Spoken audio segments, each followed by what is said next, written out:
ഈ tracheo oesophageal fistula ഉള്ളവർക്ക് ആ കുഞ്ഞുങ്ങൾക്ക് എന്താണ് ഡിമാൻഡ് ഫീഡിങ് നമ്മൾ എന്ത് ചെയ്യുക, നമ്മൾ എൻകറേജ് ചെയ്യുക. Formula containing phenyl alanine, specific ആയിട്ടുള്ള ഏരിയാസ് കൊടുക്കുന്നു അല്ലെ, ഡോണിങ് സീക്വൻസ് ചോദിക്കാറുണ്ട് കേട്ടോ. Hi all, welcome back to Edus International Academy. So നമ്മൾ ഇന്ന് ഡിസ്കസ് ചെയ്യാനായിട്ട് പോകുന്നത് കുറച്ച് ക്വസ്റ്റ്യൻസ് ആണ് കേട്ടോ. അതായത് റീസെന്റ് ആയിട്ട് നമ്മുടെ DHA എക്സാമിന് ചോദിച്ച കുറച്ച് ക്വസ്റ്റ്യൻസ് ആണ് നമ്മൾ ഡിസ്കസ് ചെയ്യാനായിട്ട് പോകുന്നത്. സോ ഇതിൽ ക്വസ്റ്റ്യൻസിൽ കുറച്ച് മോഡിഫിക്കേഷൻസ് ഒക്കെ വരുത്തിയിട്ടുണ്ട്. കാരണം നമുക്ക് മെമ്മറി ബേസ്ഡ് ആയിട്ടാണല്ലോ ക്വസ്റ്റ്യൻസ് കിട്ടുക. സോ അതുകൊണ്ട് തന്നെ ജസ്റ്റ് അതിന്റെ ഫോർമേഷൻ ഒക്കെ ഒന്ന് ബ്രീഫ് മാറ്റിയിട്ടുണ്ട് കേട്ടോ. അപ്പോൾ നമുക്ക് ക്വസ്റ്റ്യൻസ് നോക്കാവേ. So first question is like nurse manager evaluates the competencies of nursing staff and allocates them to specific roles according to their specialized skills. For example, assigning ICU trained nurses to the ICU and pediatric trained nurses to pediatric units to enhance the quality of patient care. What is this process called? അല്ലെ, ഇവിടെ പറയുന്നുണ്ട് ഒരു nurse manager പുള്ളിക്കാരുടെ അണ്ടറിൽ വരുന്ന കുറച്ച് nursing സ്റ്റാഫിന് അവരുടെ capacity അനുസരിച്ച്, അവരുടെ കോമ്പിറ്റൻസി അനുസരിച്ചിട്ട്, അവരുടെ എക്സ്പീരിയൻസ് അനുസരിച്ചിട്ട് അവരെ ഒന്ന് റീഅറേഞ്ച് ചെയ്തിട്ടുണ്ട് കേട്ടോ. അതിന് എക്സാമ്പിളും പറയുന്നുണ്ട് അല്ലേ. നോക്കിയാൽ ഒരു ICU ട്രെയിൻഡ് നേഴ്സിനെ ഒരു ICUയിൽ പോസ്റ്റ് ചെയ്തു, ഒരു പീഡിയാട്രിക് ട്രെയിൻഡ് നേഴ്സിനെ ഒരു പീഡിയാട്രിക് യൂണിറ്റിൽ പോസ്റ്റ് ചെയ്തു. സോ ഇതിന്റെ അൾട്ടിമേറ്റ് എയിം എന്താണ്? To enhance the quality of patient care. ഇവിടെ ശരിക്കും പറഞ്ഞാൽ പേഷ്യന്റ് കെയർ ക്വാളിറ്റി എൻഹാൻസ് ചെയ്യാൻ വേണ്ടിയാണ് പുള്ളിക്കാരി അങ്ങനെ ചെയ്തേക്കുന്നത്. ആ ഒരു കാര്യവും പറയുന്നുണ്ട് അല്ലെ. സോ ഈ ഒരു പ്രോസസ്സിന് എന്താ പറയുന്നത് കേട്ടോ. സാധാരണ ഇത് നമ്മുടെ മാനേജ്മെന്റ് അല്ലെ, മാനേജ്മെന്റ് എന്ന് പറയുന്ന ആ ഒരു സബ്ജക്റ്റിൽ നിന്നുള്ള ക്വസ്റ്റ്യൻ ആണ്. ഇമ്പോർട്ടന്റ് ആണ് കേട്ടോ. മാനേജ്മെന്റിന് സാധാരണ ക്വസ്റ്റ്യൻസ് DHA എക്സാമിന് ചോദിക്കാറുണ്ട്. നോക്കിയേ, option is recruiting, B is staffing, C is delegation, option D is scheduling. എന്തായിരിക്കും കറക്റ്റ് ആൻസർ ആയിട്ട് വരിക? അതായത് ഓരോരുത്തർക്ക് അവരുടെ കോമ്പിറ്റൻസി അനുസരിച്ചിട്ട് സ്പെസിഫിക് ആയിട്ടുള്ള ഏരിയാസ് കൊടുക്കുന്നു അല്ലെ. ആ ഒരു പ്രോസസ്സിന് നമ്മൾ എന്താ പറയുക? യെസ്, ആ ഒരു പ്രോസസ്സിന് നമ്മൾ പറയുന്നത് നോക്കിയാൽ സ്റ്റാഫിംഗ് അല്ലെ, സ്റ്റാഫിംഗ് എന്നാണ് ഈ ഒരു പ്രോസസ്സിനെ പറയുക. സോ അതുകൊണ്ട് തന്നെ ഇവിടെ ഓപ്ഷൻ B ആണ് കറക്റ്റ് ആൻസർ ആയിട്ട് വരിക കേട്ടോ. ഓപ്ഷൻ B സ്റ്റാഫിംഗ് ആണ് കറക്റ്റ് ആൻസർ ആയിട്ട് വരിക. നമുക്ക് നോക്കാം കേട്ടോ എന്താണെന്ന്. എനിക്കറിയാം പലർക്കും ഡൗട്ട് ഉണ്ടാവില്ല ഈ ഒരു ഏരിയയിൽ. നോക്കിയാൽ സ്റ്റാഫിംഗ് എന്ന് പറഞ്ഞാൽ involves selecting and assigning the right personnel to the right position based on qualifications and competency അല്ലെ. ഓരോരുത്തരുടെയും ക്വാളിഫിക്കേഷൻസ് അനുസരിച്ച്, ഓരോരുത്തരുടെയും കഴിവ് അനുസരിച്ചിട്ട് എന്ത് ചെയ്യുന്നു, റൈറ്റ് ആയിട്ടുള്ള പേഴ്സണെ റൈറ്റ് ആയിട്ടുള്ള പൊസിഷനിൽ നമ്മൾ പ്ലേസ് ചെയ്യുന്നു. സോ ആ ഒരു പ്രോസസ്സിനെയാണ് നമ്മൾ എന്ത് പറയുക? സ്റ്റാഫിംഗ് എന്ന് പറയുക. അതേസമയം ഓപ്ഷൻ എ റിക്രൂട്ടിംഗ് ആയിരുന്നു അല്ലെ. എന്താണ് റിക്രൂട്ടിംഗ് എന്ന് പറയുക? അതായത് നമുക്ക് ഇപ്പം ഒരു പുതിയൊരു ഡിപ്പാർട്ട്മെന്റ് തുടങ്ങുകയാണ്, അല്ലെങ്കിൽ പുതിയൊരു ഹോസ്പിറ്റൽ തുടങ്ങുകയാണ്. അവിടെ നമുക്ക് കുറെ പുതിയ സ്റ്റാഫിന് വേണം അല്ലെ. സോ അതിനെ ഹയർ ചെയ്യുന്ന ആ ഒരു പ്രോസസ്സിനാണ് നമ്മൾ റിക്രൂട്ടിംഗ് എന്ന് പറയുക. സ്കെഡ്യൂളിംഗ് എന്താണ്? സ്കെഡ്യൂളിംഗ് ബേസിക്കലി ഒരു നമ്മള് നഴ്സസിന്റെ ഡ്യൂട്ടീസ് ഒക്കെ നമ്മൾ പ്ലാൻ ചെയ്ത് കൊടുക്കുന്ന ഒരു പ്രോസസ്സിനാണ് നമ്മൾ സ്കെഡ്യൂളിംഗ് എന്ന് പറയുക അല്ലെ. അതായത് ഷിഫ്റ്റ് പ്ലാനിങ് ആണ് ബേസിക്കലി സ്കെഡ്യൂളിംഗ് എന്ന് പറയുക. അതേസമയം ഡെലിഗേഷൻ വളരെ ഇമ്പോർട്ടന്റ് ആണ്. ഡെലിഗേഷൻ റിലേറ്റ് ചെയ്തിട്ട് ക്വസ്റ്റ്യൻസ് ചോദിക്കാറുണ്ട്. എന്താണ് ഡെലിഗേഷൻ? പലർക്കും ഡൗട്ട് ഉണ്ടാവും അല്ലെ, ഡെലിഗേഷൻ എന്താണ് എന്നുള്ളത്. ഡെലിഗേഷനിൽ ബേസിക്കലി പറയുന്നത് involves transferring responsibility for specific task to another person while retaining accountability കേട്ടോ. നോക്കിയാൽ ഡെലിഗേഷൻ വരുമ്പോഴത്തേക്ക് അക്കൗണ്ടബിലിറ്റി ആരുടെ ഭാഗത്തായിരിക്കും? The person who is delegating the task. ആരാണോ ഈ ടാസ്ക് ഡെലിഗേറ്റ് ചെയ്യുന്നത് അവരുടെ ഭാഗത്ത് തന്നെ ആയിരിക്കും അക്കൗണ്ടബിലിറ്റി. പകരം ഇവിടെ എന്താ ചെയ്യുക? ഇവിടെ ജസ്റ്റ് റെസ്പോൺസിബിലിറ്റീസ് മാത്രം ട്രാൻസ്ഫർ ചെയ്ത് കൊടുക്കുകയാണ് ചെയ്യുക ഡെലിഗേഷന്റെ കാര്യത്തിൽ കേട്ടോ. അപ്പൊ ആ ഒരു കാര്യം ഒന്ന് ഓർത്തിരിക്കുക കേട്ടോ. അപ്പൊ ഡെലിഗേഷന്റെ കാര്യം ഒന്ന് ഓർത്തിരിക്കുക. ഇതും ചോദിക്കാൻ സാധ്യത. Next, okay, a 2-day-old newborn diagnosed with tracheoesophageal fistula is scheduled for surgical repair. The nurse prepares the infant for surgery, which is the most appropriate pre-operative intervention. വളരെ ഇമ്പോർട്ടൻ്റ് ആണ്. നോക്കിയാൽ ഇവിടെ ചോദിച്ചിരിക്കുന്നത് ട്രക്കിയോഈസോഫേജൽ ഫിസ്റ്റുല അല്ലെ. ഇവിടുത്തെ കേസ് എന്താ വന്നേക്കുന്നത്? ട്രക്കിയോഈസോഫേജൽ fistula ആണ്. പീഡിയാട്രിക്സിൽ നിന്ന് ഇത് കൂടാതെ തന്നെ ഇൻഡുസസെപ്ഷൻ, ഇൻറ്റസ്റ്റൈനൽ ഒബ്സ്ട്രക്ഷൻ കേട്ടോ, ഇങ്ങനെയുള്ള ഏരിയാസിൽ നിന്ന് ക്വസ്റ്റ്യൻസ് ചോദിക്കാറുണ്ട്. ക്ലഫ്റ്റ് ലിപ്പ്, പാരറ്റിൽ നിന്നൊക്കെ ക്വസ്റ്റ്യൻസ് ചോദിക്കാറുണ്ട്. അപ്പോൾ നോക്കി ഇവിടെ ഒരു 2-day-old newborn diagnosed with tracheoesophageal fistula is scheduled for surgical repair അല്ലെ. ഇവിടെ എന്താണ് മോസ്റ്റ് അപ്രോപ്രിയേറ്റ് ആയിട്ട് വരിക as a pre operative intervention? ഏതായിരിക്കും? Option A encourage oral feeding to maintain nutrition, B place the infant flat to prevent aspiration, C keep the infant NPO and maintain suction of upper pouch, option D insert large bore nasogastric tube for feeding. എന്തായിരിക്കും correct answer ആയിട്ട് വരിക? ഇവിടെ കുഞ്ഞിനെ സർജറിക്ക് വേണ്ടി plan ചെയ്യുകയാണ്. So ഇവിടെ appropriate ആയിട്ട് വരുന്ന പ്രീ ഓപ്പറേറ്റീവ് ഇന്റർവെൻഷൻ എന്തായിരിക്കും? യെസ്, എന്താണ് നമുക്ക് ബേസിക്കലി നമുക്ക് അറിയാം അല്ലേ, കുഞ്ഞിനെ സർജറിക്ക് വേണ്ടി പ്ലാൻ ചെയ്യുമ്പോൾ നമ്മൾ എന്താ ചെയ്യേണ്ടത്, നമ്മളെ കുഞ്ഞിനെ NPO കീപ്പ് ചെയ്യുക അല്ലേ, കീപ് ദ ഇൻഫന്റ് NPO. അതുകൂടാതെ maintain suction of the upper pouch അല്ലേ, അപ്പർ പൗച്ചിലെ സെക്ഷൻ കൂടെ എന്താ മെയിൻറ്റെയിൻ ചെയ്ത് വെക്കുക എന്നുള്ളതാണ് ഇവിടുത്തെ പ്രയോറിറ്റി ആയിട്ട് വരിക കേട്ടോ. അപ്പൊ നോക്കിയേ, ഈ ട്രക്കിയോ ഈസോഫേജൽ ഫിസ്റ്റുല ഉള്ളവർക്ക് ആ കുഞ്ഞുങ്ങൾക്ക് ഇതാണ് അല്ലേ ഒരു ട്രക്കിയോ ഈസോഫേജൽ ഫിസ്റ്റുല എന്ന് പറയുമ്പോഴത്തേക്ക് ഈ ഒരു ഡയഗ്രാം കാണുന്ന പോലെയാണ്. നോക്കിയേ, ഇതാണ് നമ്മുടെ ഈസോഫേഗസ്, ഇത് നമ്മുടെ ട്രക്കിയാണ്. സോ ഇവിടെ വന്നിരിക്കുന്ന ഒന്ന് നോക്കിയേ, ഈസോഫേജൽ അട്രീസിയ വരുന്നുണ്ട്, അതുകൂടാതെ ട്രക്കിയയും ഈസോഫേഗസും തമ്മിൽ ഒരു അബ്നോർമൽ കമ്മ്യൂണിക്കേഷൻ വരുന്നുണ്ട്. അതിനാണ് നമ്മൾ എന്ത് പറയുക, ട്രക്കിയോ ഈസോഫേജൽ ഫിസ്റ്റുല എന്ന് പറയുക. നോക്കിയേ, ഇവിടെ TF അല്ലെങ്കിൽ ട്രക്കിയോ ഈസോഫേജൽ ഫിസ്റ്റുല ഉള്ള കുഞ്ഞുങ്ങളെ നമ്മൾ സർജറിക്ക് വേണ്ടി പ്ലാൻ ചെയ്യുമ്പോഴത്തേക്ക് ഇമ്പോർട്ടന്റ് ആയിട്ട് വരുന്ന പ്രീ ഓപ്പറേറ്റീവ് കെയർ ആണ് ഒന്ന് NPO അല്ലെ, നത്തിങ് പെർ മൗത്ത് അല്ലെങ്കിൽ നത്തിങ് പെർ ഓറൽ, നമ്മൾ ഓറലി ഒന്നും കൊടുക്കാനായിട്ട് പാടില്ല. കൂടാതെ continuous suction of the oesophageal pouch, oesophageal പൗച്ചിൽ നമ്മൾ കണ്ടിന്യൂസ് ആയിട്ട് സക്ഷൻ മെയിൻറ്റെയിൻ ചെയ്യുക. എന്തിനാണ്, കാരണം അവിടെ ആസ്പിറേഷൻ നമ്മൾ ഉണ്ടാകുന്നതിന് പ്രിവെന്റ് ചെയ്യാനായിട്ട്. ഇനി അടുത്ത ഇമ്പോർട്ടന്റ് ആയിട്ടുള്ള ക്വസ്റ്റൻ ആണ്, എന്ത് പൊസിഷൻ ആണ് നമ്മൾ ഇവർക്ക് കൊടുക്കുക നോക്കിയാൽ, അപ്രൈറ്റ് പൊസിഷൻ കൊടുക്കണം. കാരണം എന്താണ്, ഇവർക്ക് ആസ്പിറേഷൻ സാധ്യത കൂടുതലാണ്. അല്ലെങ്കിൽ ഒരു സെമി പ്രോൺ പൊസിഷൻ കൊടുക്കണം. എന്തിനു വേണ്ടിയാണ്, prevent the occurrence of aspiration. അതുകൂടാതെ ഈ കാണുന്ന പോലെ എന്താണ്, ഓറൽ ഫീഡിങ് കംപ്ലീറ്റ് ആയിട്ട് കോൺട്രാ ഇൻഡിക്കേറ്റ് ആണ് എന്ന് കൂടി ഓർക്കുക കേട്ടോ. നെക്സ്റ്റ് നോക്കിയേ, mother who delivered 2 days ago says her breast feel full and painful. The nurse wants to promote effective breastfeeding. Which intervention is most appropriate? അല്ലെ, ഇവിടെ നോക്കിയേ, ഒരു 2 ദിവസത്തിന് മുന്നേ ഡെലിവറി കഴിഞ്ഞിട്ടുള്ള ഒരു അമ്മയാണ്. പുള്ളിക്കാരി എന്താ കംപ്ലൈന്റ് പറയുക, പുള്ളിക്കാരുടെ ബ്രസ്റ്റ് പെയിൻഫുൾ ആണ്, അതുകൂടാതെ തന്നെ ഒരു ഫുൾനെസ് ഫീൽ ചെയ്യുന്നുണ്ടെന്ന് പറയുന്നുണ്ട് അല്ലേ. സോ ഇവിടെ നേഴ്സിന് എന്താ ഈ ഒരു എഫക്റ്റീവ് ആയിട്ടുള്ള ബ്രസ്റ്റ് ഫീഡിംഗ് ഒക്കെ പ്രൊമോട്ട് ചെയ്യേണ്ടതായിട്ടുള്ള ആവശ്യമുണ്ട് അല്ലേ. സോ ഇവിടെ എന്താണ് ഒരു അപ്രോപ്രിയേറ്റ് ആയിട്ട് വരുന്ന ഇന്റർവെൻഷൻ ആയിട്ട് വരിക നോക്കിയേ. Option A, feed the baby every 4 to 5 hours. Option B, apply cold packs before feeding. C, encourage frequent breastfeeding.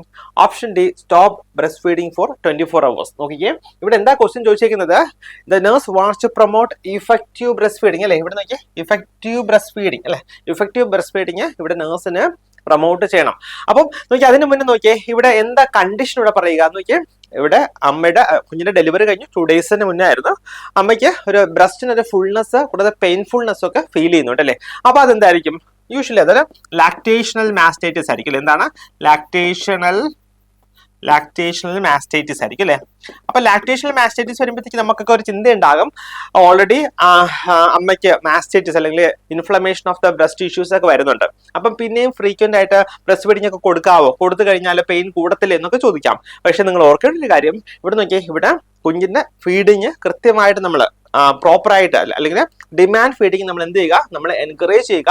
അങ്ങനെ എൻകറേജ് ചെയ്തിട്ടുണ്ടെങ്കിൽ മാത്രമേ ഈ ഒരു കണ്ടീഷനും അമ്മയ്ക്ക് മാറി കിട്ടത്തുള്ളൂ അല്ലേ. അപ്പൊ ഇവിടെ എന്താ ആൻസർ വരിക, ഇവിടെ option C, encourage frequent breast feeding ആണ് ഇവിടെ കറക്റ്റ് ആൻസർ ആയിട്ട് വരിക. ഇമ്പോർട്ടന്റ് ആണ്, ഇങ്ങനത്തെ ക്വസ്റ്റ്യൻസ് ഒക്കെ ഇപ്പൊ ചോദിക്കുന്നുണ്ട് കേട്ടോ. അപ്പൊ ഓപ്ഷൻ സി ആണ് ഇവിടെ കറക്റ്റ് ആൻസർ ആയിട്ട് വരിക. ക്ലിയർ? അപ്പൊ നോക്കിയാൽ frequent and effective breast feeding എന്താ ചെയ്യുക, റെഡ്യൂസസ് ദ എൻഗോജ്മെന്റ്, ബ്രസ്റ്റിന്റെ എൻഗോജ്മെന്റ് റെഡ്യൂസ് ചെയ്യുന്നുണ്ട്, improves milk flow and prevents the occurrence of complications. നമുക്ക് നെക്സ്റ്റ് ക്വസ്റ്റ്യനിലേക്ക് പോകാമേ.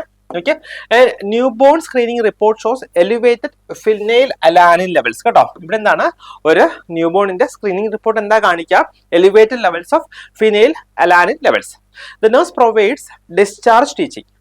Which statement indicates correct understanding by the mother? നോക്കിയേ, ഇവിടെ ആക്ച്വലി നമുക്ക് ശരിക്കുള്ള എക്സാമിന് ക്വസ്റ്റ്യൻസ് കിട്ടുമ്പോൾ കുറച്ചുകൂടെ എലാബറേറ്റ് ചെയ്തിട്ടായിരിക്കും കേട്ടോ. ഇവിടെ ഞാൻ പറഞ്ഞല്ലോ മെമ്മറി ബേസ്ഡ് ക്വസ്റ്റൻ ആണ്, അതുകൊണ്ട് തന്നെ ഷോർട്ട് ആക്കിയാൽ പറഞ്ഞത് കേട്ടോ ക്വസ്റ്റ്യൻസ്. അപ്പൊ നിങ്ങൾ റിയൽ നമ്മുടെ ശരിക്കുള്ള എക്സാമിന് പോകുമ്പോഴത്തേക്ക് ക്വസ്റ്റ്യൻ കണ്ട് പേടിക്കേണ്ട കാര്യമൊന്നുമില്ല. ഏതാണ്ട് ഈ അർത്ഥം വരുന്ന ക്വസ്റ്റ്യൻസ് ഒക്കെ തന്നെ ആയിരിക്കും കേട്ടോ ചോദിക്കുക.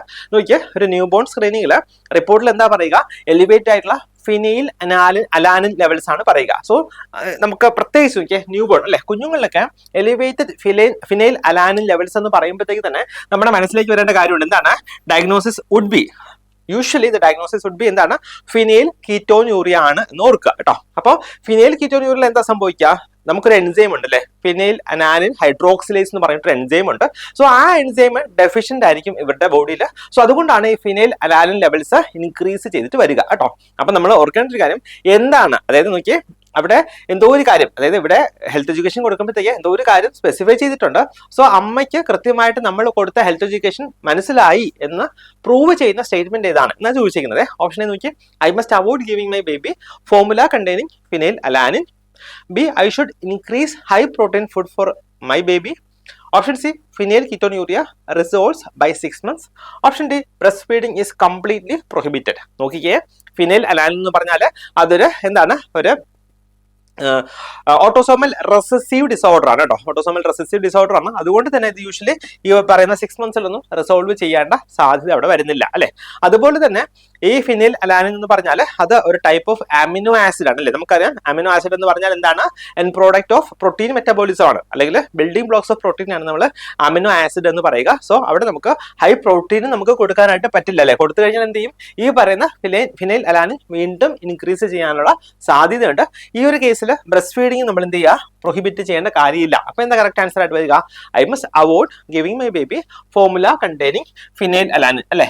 ഫിനൈൽ അലാനിൻ വരുന്ന ഫോർമുലാസ് ഒക്കെ എന്ത് ചെയ്യുക, ഡിസ്കണ്ടിന്യൂ ചെയ്യുക, അല്ലെങ്കിൽ കൊടുക്കാണ്ടിരിക്കുക. അതാണ് ഇവിടെ കറക്റ്റ് ആൻസർ ആയിട്ട് വരിക. ഓപ്ഷൻ എ ആണ് കേട്ടോ കറക്റ്റ് ആൻസർ ആയിട്ട് വരിക. ക്ലിയർ അല്ലേ? നെക്സ്റ്റ് നോക്കിയാൽ പിക്ക് ചെയ്യും. Patients must avoid phenyl alanine rich foods, അതായത് meat, dairy means dairy products, soy formula ഒക്കെ അവോയ്ഡ് ചെയ്യുക. Breast feeding may continue with monitoring കേട്ടോ. ബ്രസ്റ്റ് ഫീഡിംഗ് കണ്ടിന്യൂ ചെയ്യാം, പക്ഷേ അത് baby should be monitored. Okay, next നോക്കിയേ, a child with glomerulonephritis important ആണ്. Glomerulonephritis എന്നൊക്കെ സാധാരണ ക്വസ്റ്റ്യൻ ചോദിക്കാറുണ്ട്. അതുകൂടാതെ നെഫ്രോട്ടിക് സിൻഡ്രോം എന്നും ചോദിക്കാറുണ്ട്. നോക്കിയ child with glomerulonephritis is admitted with peri orbital oedema and decreased urine output. നോക്കിയേ, പെരി ഓർബിറ്റൽ എഡിമ, അതുകൂടാതെ ഡിക്രീസ്ഡ് യൂറിൻ ഔട്ട്പുട്ട് ആയിട്ടാണ് ഒരു ചൈൽഡ് ഗ്ലോമറുലോനെഫ്രൈറ്റിസ് ഉള്ള ഒരു ചൈൽഡ് അഡ്മിറ്റ് ആയിരിക്കുന്നത്. Which priority instruction should the nurse give? എന്ത് പ്രയോറിറ്റി ഇൻസ്ട്രക്ഷൻ ആണ് nurse കൊടുക്കാനായിട്ട് ഉള്ളത് ഇവിടെ? നോക്കിയേ, increase protein intake, B. Restrict sodium and fluids. C. Encourage vigorous exercise. Option D. Give high salt snacks. നോക്കിയേ, ഇവിടെ എന്താണ്, ഗ്ലോമറുലോനെഫ്രൈറ്റിസ് ആണ്. ഓൾറെഡി കുഞ്ഞിന് പെരി ഓർബിറ്റൽ എഡിമയുണ്ട്, യൂറിൻ ഔട്ട്പുട്ട് കുറഞ്ഞിട്ടുണ്ട് അല്ലേ. അപ്പൊ നമ്മൾ എന്തോ ഒരു കാര്യം ഇവിടെ ഇമ്പോർട്ടന്റ് ആയിട്ട് ചെയ്യേണ്ടതായിട്ടുള്ളത് എന്താണ്, എന്തായിരിക്കും നോക്കിയാൽ, എഡിമയുണ്ട്, യൂറിൻ ഔട്ട്പുട്ട് കുറഞ്ഞിട്ടുണ്ട്. അപ്പൊ എന്താ ചെയ്യേണ്ടത്, റെസ്ട്രിക്ട് സോഡിയം ആൻഡ് ഫ്ലൂയിഡ്സ് അല്ലേ. കാരണം നമ്മൾ സോഡിയം എത്രത്തോളം എടുക്കുന്നോ അത്രത്തോളം എന്താണ്, ഫ്ലൂയിഡ് അല്ലെങ്കിൽ വാട്ടർ റിട്ടൻഷൻ അല്ലെ, സോഡിയം വാട്ടർ റിട്ടൻഷൻ നമ്മുടെ ബോഡിയിൽ ഉണ്ടാകും. വെച്ചാൽ എന്താണ്, നമുക്ക് എഡിമ വീണ്ടും കൂടാം, യൂറിൻ ഔട്ട്പുട്ട് വീണ്ടും കുറയാം. സോ ഈ കണ്ടീഷന്റെ സിവിയറിറ്റി കൂട്ടാവുന്ന ഒരു സംഗതിയാണ് ഈ പറയുന്ന സോഡിയം ഫ്ലൂയിഡ്സ് എന്നൊക്കെ പറയുന്നത്. അതുകൊണ്ട് തന്നെ നമ്മൾ എന്ത് ചെയ്യുക, ഓപ്ഷൻ ബിയിൽ പറയുന്ന പോലെ റെസ്ട്രിക്ട് ചെയ്യുക ഈ സോഡിയം, അതുപോലെ തന്നെ ഫ്ലൂയിഡിന്റെ ഇൻടേക്ക് റെസ്ട്രിക്ട് ചെയ്യുക എന്നുള്ളതാണ് നമ്മളിവിടെ ഓർക്കേണ്ടതായിട്ടുള്ള കാര്യം. നോക്കിയാൽ ഗ്ലോമറുലോനെഫ്രൈറ്റിസ് കോസസ് ഫ്ലൂയിഡ് റിട്ടൻഷൻ കേട്ടോ. അപ്പൊ നമ്മൾ എന്താ ചെയ്യേണ്ടത്, restrict the salt and fluids to reduce the oedema and BP എന്ന് ഓർത്തിരിക്കാം. നെക്സ്റ്റ് ക്വസ്റ്റിലേക്ക് പോകാമേ. A child is admitted with fever, rash and Koplik spot. The doctor suspects measles. Important ആട്ടോ, ഇങ്ങനത്തെ ക്വസ്റ്റ്യൻസ് ഉറപ്പായിട്ട് ചോദിക്കുക. What type of isolation is needed? നോക്കിയാൽ ഈ പറയുന്ന ഇൻഫെക്ഷൻ കൺട്രോള് അല്ലെങ്കിൽ ഐസൊലേഷൻ ഒക്കെ റിലേറ്റ് ചെയ്തിട്ടുള്ള ക്വസ്റ്റ്യൻസ് നമ്മുടെ DH എക്സാമിന് ചോദിക്കാറുണ്ട്. നോക്കിയേ, ഇവിടെ നമ്മൾക്ക് ഒരു കുഞ്ഞുണ്ട്, കുഞ്ഞിനെ എന്താ സസ്പെക്ട് ചെയ്യുക, മീസിൽസ് സസ്പെക്ട് ചെയ്യാണ്. സോ മീസിൽസ് ഉള്ള കുട്ടിക്ക് നമ്മൾ സാധാരണ ഏത് തരത്തിലുള്ള ഐസൊലേഷൻ ആണ് നമ്മൾ ഫോളോ ചെയ്യേണ്ടത്? നോക്കിയേ, ഓപ്ഷൻ ഈസ് കോൺടാക്ട് ഐസൊലേഷൻ അല്ലെങ്കിൽ contact precautions, B is droplet precautions, C is airborne precautions, option D is protective precautions. എന്താണ്, നമുക്കറിയാലോ മീസിൽസ് എന്ന് പറയുന്നത് അതിന്റെ എയർബോൺ ഡിസീസ് ആണ്. സോ അതുകൊണ്ട് തന്നെ നമ്മൾ എന്ത് ചെയ്യണം, നമ്മൾ എയർബോൺ പ്രിക്കോഷൻസ് ഈ ഒരു കേസിൽ നമ്മൾ ഫോളോ ചെയ്യേണ്ടതായിട്ടുണ്ട് കേട്ടോ. ഓപ്ഷൻ സി ആണ് കറക്റ്റ് ആൻസർ ആയിട്ട് വരിക കേട്ടോ. ഓപ്ഷൻ സി എയർബോൺ പ്രിക്കോഷൻസ് ആണ് ഇവിടെ കറക്റ്റ് ആൻസർ ആയിട്ട് വരിക. നോക്കിയാൽ മീസിൽസ് ഒരു എയർബോൺ ഡിസീസ് ആയിട്ടാണ് കൺസിഡർ ചെയ്യുക. സോ ഇവിടെ നമ്മൾ യൂഷ്വലി N95 മാസ്ക് കൂടാതെ നെഗറ്റീവ് പ്രഷർ റൂമൊക്കെയാണ് പേഷ്യന്റിന് കൊടുക്കേണ്ടതായിട്ട് വരിക. N95 മാസ്ക് നമ്മൾ തന്നെ, അതായത് സ്റ്റാഫ് തന്നെ വെയർ ചെയ്യേണ്ടതായിട്ട് വരും. നെക്സ്റ്റ് നോക്കിയേ, nurse prepares to care for an ICU patient with chest tube requiring close respiratory assessment അല്ലെ. ഇവിടെ നഴ്സ് ഒരു ICU പേഷ്യന്റ് കെയർ ചെയ്യാണ്. ആ പേഷ്യന്റ് നമുക്ക് തന്നെ ഒരു ക്ലോസ് ആയിട്ട് റെസ്പിറേറ്ററി അസസ്മെന്റ് ആവശ്യമുള്ള ഒരു പേഷ്യന്റ് ആണ്. Which protective equipment should the nurse first apply? ഇവിടെ ആദ്യം അല്ലെങ്കിൽ ഇവിടെ പ്രയോറിറ്റി ആയിട്ട് നഴ്സ് അല്ലെങ്കിൽ ഉറപ്പായിട്ട് 100% നഴ്സ് വെയർ ചെയ്യേണ്ടതായിട്ടുള്ള പ്രൊട്ടക്റ്റീവ് എക്യുപ്മെന്റ് എന്താണ് ചോദിച്ചേക്കുന്നത്? Option is sterile gloves, B's gown, C is mask, option D is prepare sterile water. എന്താണ് കറക്റ്റ് ആൻസർ ആയിട്ട് വരിക? വളരെ സിമ്പിൾ ആണ്. ഇങ്ങനത്തെ ക്വസ്റ്റ്യൻസ് ഉറപ്പായിട്ട് നിങ്ങൾക്ക് ചോദിക്കും. എന്താണ് ഇവിടെ എന്താ നമുക്ക് പ്രയോറിറ്റി ആയിട്ട് എല്ലാം ആവശ്യമാണ്, പക്ഷെ പ്രയോറിറ്റി ആയിട്ട് എന്താ വേണ്ടി വരിക? യെസ്, റെസ്പിറേറ്ററി അസസ്മെന്റിനാണ് നമ്മൾ പോവുക അല്ലെ. അപ്പൊ അങ്ങനെ എന്താണ്, അങ്ങനെ വരുമ്പോഴത്തേക്ക് ഓപ്ഷൻ സി മാസ്ക് അല്ലെ. ഓപ്ഷൻ സി മാസ്ക് ആണ് ഇവിടെ കറക്റ്റ് ആൻസർ ആയിട്ട് വരിക. ഓക്കെ, ഓപ്ഷൻ സി മാസ്ക് ആണ് ഇവിടെ കറക്റ്റ് ആൻസർ ആയിട്ട് വരിക. നെക്സ്റ്റ് നോക്കിയേ, ഈ ഒരു കാര്യം കൂടെ വളരെ ഇമ്പോർട്ടന്റ് ആണ്.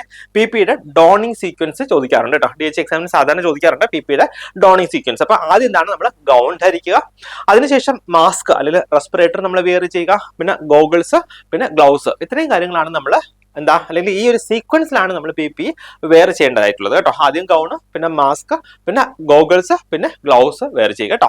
അപ്പൊ ഈ ഒരു കാര്യം കൂടെ ഒന്ന് ഓർത്തിരിക്കുക, ഇമ്പോർട്ടന്റ് ആണ്. നെക്സ്റ്റ് നോക്കിയേ, a 22-year-old woman reports irregular periods, increased facial hair, acne, and difficulty losing weight. The nurse suspects polycystic ovarian syndrome കേട്ടോ, PCOS ഇവിടെ സസ്പെക്ട് ചെയ്യപ്പെടുകയാണ്. Which symptom is most commonly associated with PCOS? ഇവിടെ എന്ത് symptom ആണ് usually PCOS അല്ലെങ്കിൽ polycystic ovarian syndrome ഉള്ള പേഷ്യൻസിന് കാണാൻ കഴിയുന്ന സിംറ്റം, കോമൺ ആയിട്ട് കാണുന്ന സിംറ്റംസ് നോക്കിയാൽ option is heavy regular periods, B's hirsutism, C's early menopause, D's painful ovulation. എന്താണ് യൂഷ്വലി നമ്മൾ പോളിസിസ്റ്റിക് ഒവേറിയൻ സിൻഡ്രോം ഒക്കെ ഉള്ള പേഷ്യൻസിനെ കാണുമ്പോൾ അവർക്ക് കോമൺലി ഉണ്ടാകുന്ന സിംറ്റം എന്തായിരിക്കും ഈ പറയുന്നതിൽ? എന്തായിരിക്കും നോക്കിയാൽ ഓപ്ഷൻ ബി അല്ലെ, ഓപ്ഷൻ ബി ഹെർസൂട്ടിസം അല്ലെ, അതായത് അൺവാണ്ടഡ് ആയിട്ടുള്ള ബോഡി ഹെയർസ് ഇവർക്ക് ധാരാളമായിട്ട് ഉണ്ടാകും കേട്ടോ. അതിനാണ് നമ്മൾ ഹെർസൂട്ടിസം എന്ന് പറയുക. പോളിസിസ്റ്റിക് ഒവേറിയൻ സിൻഡ്രോം ഉള്ള പേഷ്യൻസിന് സാധാരണ ഉണ്ടാകുന്ന ഒരു മാനിഫെസ്റ്റേഷൻ ആണ്. നോക്കിയേ, PCOS എന്താ ഉണ്ടാക്കുക? Androgen excess. ആൻഡ്രോജൻ എന്ന് പറഞ്ഞാൽ നമുക്ക് അറിയാം അല്ലേ, എന്താണ്? മെയിൽ ഹോർമോൺ ആണ് ആൻഡ്രോജൻ എന്ന് പറയുക. സോ അതിന്റെ ഭാഗമായിട്ട് ആക്നെ ഉണ്ടാകാം. പിന്നെ ഹെർസൂട്ടിസം അതായത് അൺവാണ്ടഡ് ആയിട്ടുള്ള ബോഡി ഹെയർസ് അല്ലെങ്കിൽ ഫേഷ്യൽ ഹെയർസ് കാര്യങ്ങളൊക്കെ ഉണ്ടാകാം. സൈക്കിൾസ് ഒക്കെ ഇറഗുലർ ആകും. കൂടാതെ വളരെ ഇമ്പോർട്ടന്റ് ആയിട്ട് ഇൻസുലിൻ റെസിസ്റ്റൻസ് ഇവർക്ക് ഉണ്ടാകും എന്ന് ഒന്ന് ഓർത്തിരിക്കുക കേട്ടോ. നെക്സ്റ്റ് നോക്കിയാൽ, an elderly patient admitted with dizziness is identified as being at risk for falls അല്ലെ. ഇവിടെ ഡിസിനസ് ഉള്ള ഒരു എൽഡർലി പേഷ്യന്റ് ആണ്. പുള്ളിക്ക് എന്താണ് ഫോളിന് റിസ്ക് ഉണ്ട് എന്നാണ് ഐഡന്റിഫൈ ചെയ്തേക്കുന്നത്. Which is a most common reason for falls in hospitalised adults. നോക്കിയാൽ ഹോസ്പിറ്റലൈസ്ഡ് ആയിട്ടുള്ള അഡൾട്ട്സിൽ most common risk for fall എന്താണ് വരിക നോക്കിയാൽ option is slippery floor in the ward, option B age related muscle weakness and impaired balance, C. Visiting relatives distracting the patient. Option D. Lack of physiotherapy sessions. അപ്പൊ ഇവിടെ ഒരു ചെറിയൊരു clue കൂടെ തരുന്നുണ്ടല്ലേ നോക്കിയേ. Elderly patient ആണ് ഇവിടെ admit ചെയ്തിരിക്കുന്നത്. അപ്പം പുള്ളിക്കാരന് ഓൾറെഡി ഡിസീനസ് ഉണ്ട്. സോ പുള്ളിക്കാരൻ ഐഡന്റിഫൈ ചെയ്തിരിക്കുന്നത് എന്താണ്? റിസ്ക് ഫോർ ഫോൾ ആണ്. സോ ഇങ്ങനെയുള്ള ഒരു കേസിൽ എന്താണ് ഈ ഒരു ഫോളിന് ഏറ്റവും കോമൺ ആയിട്ട് വരുന്ന റീസൺ അല്ലെങ്കിൽ റിസ്ക് എന്ന് പറയുന്നതായിരിക്കാം? സിമ്പിൾ ആണ് അല്ലെ, നമ്മുടെ IQ ഒക്കെ ഒന്ന് യൂസ് ചെയ്താൽ മതി അല്ലെ. നോക്കിയേ, ഓപ്ഷൻ ബി ആണല്ലേ, age related muscle weakness and impaired balance കേട്ടോ. Age related muscle weakness, impaired balance ആണ് ഈ ഒരു ഏജ് ഗ്രൂപ്പിലുള്ള ആൾക്കാർക്കൊക്കെ കോമൺ റീസൺ ഫോർ ഫോൾ ആയിട്ട് വരുന്നത്. അപ്പൊ നോക്കിയാൽ ഓപ്ഷൻ ബി ആണ് ഇവിടെ കറക്റ്റ് ആൻസർ ആയിട്ട് വരിക കേട്ടോ. നോക്കിയാൽ the main reason adults are at fall risk is decreased muscle tone, poor balance and age related changes കേട്ടോ. അതുകൂടാതെ ലൈക്ക് എൻവയോൺമെന്റൽ hazards like slippery fall contribute but are secondary. അതായത് ഇനിഷ്യലി നമ്മൾ പറയുകയാണെങ്കിൽ എല്ലായിടത്തും ഇതുപോലെ സ്ലിപ്പറി ഫ്ലോർ ഒന്നും ഉണ്ടാകണമെന്നില്ല അല്ലേ. സോ അതൊക്കെ ഒരു സെക്കൻഡറി ആയിട്ടുള്ളതാണ്. പക്ഷേ ഈ പറഞ്ഞിരിക്കുന്ന ഡിക്രീസ്ഡ് മസിൽ സ്ട്രെങ്ത്, പോർ ബാലൻസ്, ഏജ് റിലേറ്റഡ് ചേഞ്ചസ് ഒക്കെയാണ് എന്താണ് ഫോളിന് ഏറ്റവും കൂടുതൽ റിസ്ക് ഉണ്ടാക്കുന്ന കാര്യങ്ങൾ അല്ലെങ്കിൽ കാരണങ്ങൾ എന്ന് പറയുന്നത് കേട്ടോ. അപ്പം നമ്മൾ ഈ ഒരു സെഷനിൽ ഡിസ്കസ് ചെയ്യാൻ പ്ലാൻ ചെയ്തിരുന്ന നമ്മുടെ DHA ക്വസ്റ്റ്യൻസ് കംപ്ലീറ്റ് ചെയ്തിരിക്കുകയാണ്. സോ DHA എന്ന് പറയുമ്പോഴത്തേക്ക് നമ്മുടെ ദുബായ് ഹെൽത്ത് അതോറിറ്റി നടത്തുന്ന എക്സാം ആണ്. അപ്പം UAE ദുബായ് എന്ന് പറയുന്ന എമിറേറ്റിലേക്ക് പോകാൻ താല്പര്യമുള്ളവർക്ക് എഴുതാൻ കഴിയുന്ന എക്സാം ആണ് ഈ DHA എക്സാം എന്ന് പറയുന്നത്. അപ്പോൾ നന്നായിട്ട് കോച്ചിങ് എടുത്ത് നന്നായിട്ട് പഠിച്ച് പ്രിപ്പയർ ചെയ്ത് എഴുതുകയാണെങ്കിൽ നിങ്ങൾക്ക് ഉറപ്പായിട്ട് ഈ ഒരു എക്സാം ക്രാക്ക് ചെയ്യാനായിട്ട് കഴിയും. നിങ്ങളുടെ ഫസ്റ്റ് അറ്റംപ്റ്റിൽ തന്നെ നിങ്ങൾക്ക് ക്രാക്ക് ചെയ്യാനായിട്ട് കഴിയും. കഴിഞ്ഞിട്ട് എന്താണ് നിങ്ങൾക്ക് DHA അല്ലെങ്കിൽ ദുബൈയിൽ DHA അണ്ടറിൽ നിങ്ങൾക്ക് നേഴ്സായിട്ട് വർക്ക് ചെയ്യാനും കഴിയും കേട്ടോ. അപ്പം ഈ പറയുന്ന GCCയുടെ എല്ലാ എക്സാംസിന്റെയും കോച്ചിങ് നമ്മുടെ എജൂസ് അക്കാഡമിയിൽ അവൈലബിൾ ആണ്. താല്പര്യമുള്ളവർക്ക് ഉറപ്പായിട്ട് നിങ്ങൾക്ക് ജോയിൻ ചെയ്യാം, നന്നായിട്ട് പഠിക്കാം. നിങ്ങൾക്ക് എത്രയും പെട്ടെന്ന് നിങ്ങളുടെ ഡ്രീം ഡെസ്റ്റിനേഷനിലേക്ക് എത്താനുള്ള എല്ലാ ഭാഗ്യം ഉണ്ടാകട്ടെ. ഞാൻ ഈ സെഷൻ ഇവിടെ വൈൻഡപ്പ് ചെയ്യാണ്. എല്ലാവർക്കും ഓൾ ദി ബെസ്റ്റ്.